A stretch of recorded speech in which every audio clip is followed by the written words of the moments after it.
Alright, hello everyone, my name is Serafi and I'm thrilled to have all of you with me, and today we're going to be talking about the epic powers in Legends of Runeterra. The first two videos were pretty long. This is going to be a lot shorter because there aren't that many epic powers in the game, and they're all kind of niche. But epic powers, pretty solid. If you get an epic power, you should be pretty excited about it. It's just that some of them aren't going to be too amazing. First up, we have Alternative Power Source. At the start of the game, summon a Hextech Observatory. A Hextech Observatory is a 3-mana landmark. Each round, the first time you cast a spell, refill mana equal to its cost. Obviously, Talia is going to always like having extra landmarks. She has ways to interact with landmarks that are beneficial to her, even if she can't necessarily use the card itself. So Talia would usually want to take this power. In addition, it's really good on decks that use a lot of spells. So that's going to be Garen, getting an extra, paying for the 2 mana to actually strike. You will probably actually use your card that strikes every turn, whereas you might not have before because you wanted to play more units. This is really good for 1-star LeBlanc. So if you don't have LeBlanc's 3-star that makes her her extra card that she plays cost 0, then this is really good for her. Same thing with Vygar, because his darkness that he gets every turn does not cost 0 unless you're 3 stars. So, if you have like weaker units that don't have all their stars yet, they get free cards every turn. This is really good for them. It's really good for Jace, getting to refund the 6 mana that you spend on your spell so you can play other cards is going to be very beneficial to you. And Lux, basically. Big Ol' Dust Stash. When you summon a created ally, grants it +2/+2. This is insane on Misfortune. Misfortune summons a Powder Monkey every single turn. So getting that Powder Monkey, and she already has the Yips Genius. The Yips Genius gives her Powder Monkey +2/+2 when it's summoned. So it's already a 4/3. This makes it a 6/5. A free 6/5 every single turn. That is so good. That is so incredibly good. And then Nora, when you summon, created ally, give it +2/+2. So Nora creates a ton of units in the top of her deck. All of her portals, and if you have her at 6 stars, obviously she summons a level 2 champion instead. The level 2 champion getting +2/+2 is absolutely insane. Then you also have Evelyn summoning Husks. The Husks, you definitely care about their stats, because their stats are going onto other characters that you summon. So getting your Husks to have +2/+2 is huge. Elise, she summons a bunch of spiders. Those spiders are going to get +2/+2 immediately. So Big Ol' Dust Stash is huge for Elise. Aurelion Soul creates cards all day, so every card that Aurelion Soul creates is going to have +2/+2. Echo copies cards in his hand with the 1 mana spell that creates a copy of a unit and makes cost 1 less because of his his skill. So. But I mean, +2/+2 isn't that big of a deal for Echo. He already gets a ton of +2/+2 everywhere. So yeah, there are a lot of decks that can really make use of this. Black Market Discount. At the end of the round, reduce the cost of the most expensive card in your hand by 1. So this is basically like having the Double Time Watch on all of your most expensive cards. This is really good on Viego, this is really good on Ornn, and this is really good on Volibear. Those are decks that have a lot of high cost units. And even though they have ways to reduce the cost of cards in their hand, usually it's not quite fast enough on its own. So Black Market Discount can be huge for like getting your Viego down 1 turn earlier, getting your Ornn down 1 turn earlier, getting your Volibear down 1 turn earlier, so you can actually start making a huge difference on the board. Black Market Discount, really, really solid. Don't take it on Jace. Please. Do not reduce the cost of your spells with Jace. Can't stop, won't stop. Allied buffs except barrier are permanent. This one is a little bit harder. Every time that I've seen this, I think that it's going to be really good, but at the same time, like, a lot of buffs that you get in Path of Champions are already permanent. It's pretty rare to find like a buff that you get that's not permanent. LeBlanc is the biggest example. LeBlanc gives a unit +3/+2 until the end of the round every single turn, which is kind of like, to be honest, it's kind of a weak power. If LeBlanc's 2-star wasn't so insane, I don't think anyone would really play her. But LeBlanc's 2-star is insane. So yeah, making it so that LeBlanc's buff is +3/+2 every single, like, permanently, that's huge. Another deck that gets like temporary buffs is going to be hallowed decks. So Gwen would really like having can't stop, won't stop to buff her units to have extra attack all the time.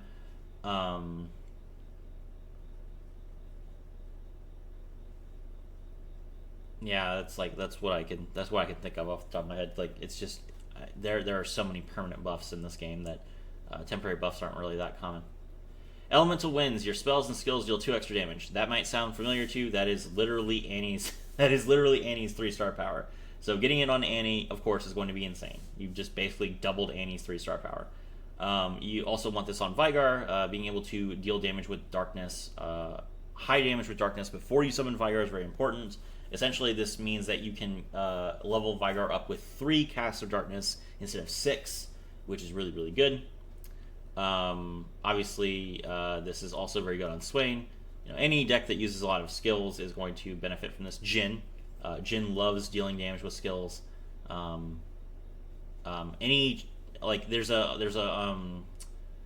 a relic that you can play that says like on summon you cannon barrage for every unit that you targeted this turn or every unit that you targeted this game or something like that. So obviously, having every one of your cannon barrages deal 2 extra damage is huge. Volibear, anytime that Volibear attacks or is summoned, he deals 4 damage to 3 enemies or 2 damage to the enemy nexus. When Volibear hits the board, you've basically already won the game. But if you're really worried about it, this will be very beneficial to Volibear to actually like rip the board apart. Evolution. Allies have +1/+1 for each keyword they have. That is just good. You should always take Evolution. I don't care what your deck is. Every deck has keywords. You get keywords from like leveling up. Units that don't have keywords will have keywords. It's just and then a lot of decks benefit from having a lot of keywords, and a lot of decks will focus on getting as many keywords as possible. So Evolution is just always good. Like it could be your first node. You have no idea what you're going to buy. You have no idea what you're going to add. Evolution will be the card that like you get this, you will just change your entire game plan. And you will get as many keywords as possible on your units with item cards moving forward, and it'll just be fine. So yeah, this is just like it may take a little bit of effort to play around Evolution, but you will always get benefit from this on every single deck. So always take it. Explosive Entrance. When you summon an ally, deal 1 to the enemy nexus. This is going to be for decks that really want to finish the game as fast as possible. So it's going to be Elise, Jinx, LeBlanc, Annie, every deck that can summon multiple units per turn and really wants to just end the game before turn 5. Little Buddies. At the start of the round, summon a random 1-cost Poro. So this is going to be decks that really care about having a lot of units. Misfortune, again, she gets the Yips Genius, so anytime she summons a 1-cost unit, it gets +2/+2. So this will make her Little Buddies, like her Poros will be 3/3s. Obviously, this is insane on Poro King. Poro King wants to have multiple units that have a lot of keywords, and Poros all have different keywords, so this is good for him. Kaisa, again, same thing. You want to trigger your Evolve. Getting Poros that have keywords that you don't have is going to be very beneficial to you. But really, I mean, like Little Buddies is just going to be like generically good for a lot of decks because like chunk blockers are just good. You can get benefit out of Kindred having units to sacrifice. You can get benefit out of Thresh having units die. You can get benefit out of Viego having units that you can kill for your Shape of Fear. It's just you can get benefit out of triggering Plunder.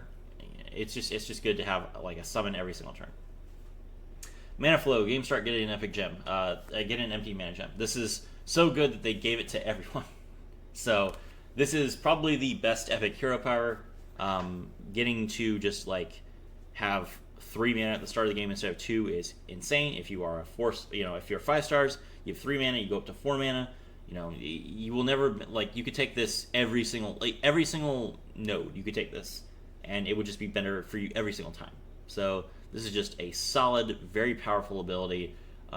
Probably the strongest epic power, and just like one of the strongest powers in general. Nature's Revenge. When you gain the attack token, summon a sapling. The sapling is a 1 mana 2/1 elusive. 1 mana 2/1 ephemeral unit with Challenger. Obviously, this has synergy with Misfortune again because she gives it +2/+2. But in general, this is just going to be a very, very powerful ability because it only happens on when you get the attack token as opposed to every turn like Little Buddies. But having Challenger is huge because not only does it give you removal, You can deal 2 damage to anything on the board. It also gives you lethal because you can drag like your opponent's 10/10 to block your 2/2, and then you just get to crash with your actual units into the enemy nexus. So Nature's Revenge is just like so flexible, getting Challenger unit every single turn without paying for it. That's, in particular because you have the ability to immediately enter the attack phase. So having the ability to basically get 1 extra unit on the board after your opponent's turn is over, so they couldn't respond to it, and you just like can immediately enter the attack phase and go for lethal. This will get you lethal a surprising amount of times. I guarantee it. You have no idea. Out of the gates, at the start of the game, summon a random 2-cost unit from your deck. Obviously, every deck that has a 2-cost champion will love this. That's going to be Samira. That's going to be Elise. And are there any other 2-cost champions that we have access to? Off the top of my head, I can't think of any. But yeah, Elise and Samira, huge. Other decks that have like good 2-cost units is going to be... Morgana gets the little like elephant thing that has Overwhelm and Faded. Vigar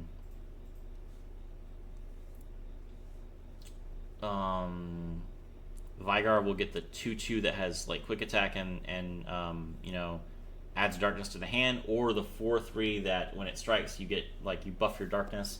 Like all the cards in your opening starter deck have some synergy. They have item cards.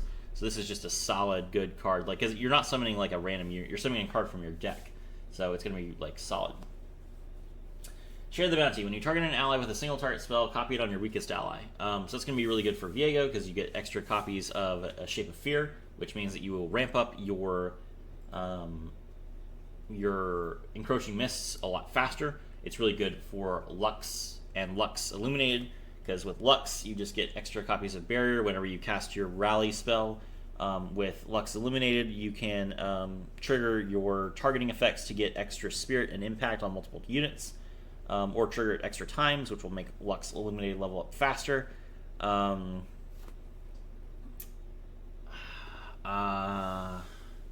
then Morgana cares about like triggering targeting multiple times so that she can level up, and it's actually pretty hard to level Morgana up. So anything that increases the speed that you level up Morgana is really good. That's about it. Sharing is caring. When you summon an ally, grants its keywords to all allies. That is dumb. That is so good. So like if you summon a Challenger unit, all your units now have Challenger forever. If you summon an Elusive unit, all your units have Elusive forever. Obviously this is insane on Poro King and on Kaisa, but I mean every deck has like multiple keywords. Again, your items, you have champions, you have everything. So getting like, if you only have one Overwhelm unit in your deck, giving your entire board Overwhelmed by playing it's really, really strong for you. Same with Elusive, same with Challenger, same with Quick Attack. There are so many keywords that really benefit from having a swarm of the same keyword. Fearsome, Brash, whatever. So this is definitely like a very solid power. Spell Burn. When you play a spell, deal 1 to the enemy nexus. Swain, Jinx, Echo, Annie, Samira. Like just any deck that's super aggressive that plays a lot of spells. Stacked against them. The first card you play each round costs 1 less for each 20 cards that start in your deck. This is a really hard one to use because you only start with 18 cards in your deck. So if you get this as your first power, then you actually don't get to use it during the first game because you only have 18 cards. But you will have 1-man discount for the first card you play for most of your run. And if you spend if you buy a lot of cards instead of a lot of powers at shops, you can get this up to 2, and potentially, like before the final boss, you can get it up to 3. Now, a 3-mana discount on the first card you play every single turn is going to win you the game, absolutely. But it does require you to like change your deck up a lot, change up your strategy a lot, as opposed to going for multiple powers. You're going to only have like 1 solid power, plus maybe you get an extra one from the vicious enemy node, and then you mostly focus on getting a lot of cards. And while that could be good for you, like a lot of the cards in the shops aren't necessarily that useful to you. Not a lot of them have a lot of synergy. Some of them could be dead cards. So even if your card gets reduced its cost by 3, if you don't have like a good card in your hand, then is that necessarily worth it? Well, you always draw a champion. So would you make your deck worse and less consistent and not as solid of a game plan if it meant that the champion that you drew at the start of the game cost 3 less on turn 1? I think most people would say yes. So stacked against them is just going to be like a completely different experience than any other game, but it's really solid. Next up, we have the Grander Plaza. This one is crazy. When an ally has summoned, give it +2/+2, give it Challenger, and give it a random keyword this round. I love this. This is one of my favorites. I take this every time that I see it. So if you summon like 3 units, they all get +2/+2, they all get Challenger, they all get another random keyword, which could be, tough, or quick attack, or lifesteal, just to make your battles that much better. It turns all your units into removal, it turns all of them into like cruel beat sticks. If your opponent doesn't block them, then they're dealing 2 extra damage to the enemy nexus. So, obviously this is going to be good on decks that spam a lot of tokens. Elise, LeBlanc, Garen, Mordekaiser cares about having a high attack. Viego summons a lot of tokens. But it's everybody. Everybody loves this. This is just a solid, powerful ability. And then Yip's Genius. This stacks with itself. It's when you summon a 1-cost unit, give it +2/+2. So this stacks with itself. So take it on Misfortune, even if you already have it. It's really good for Elise.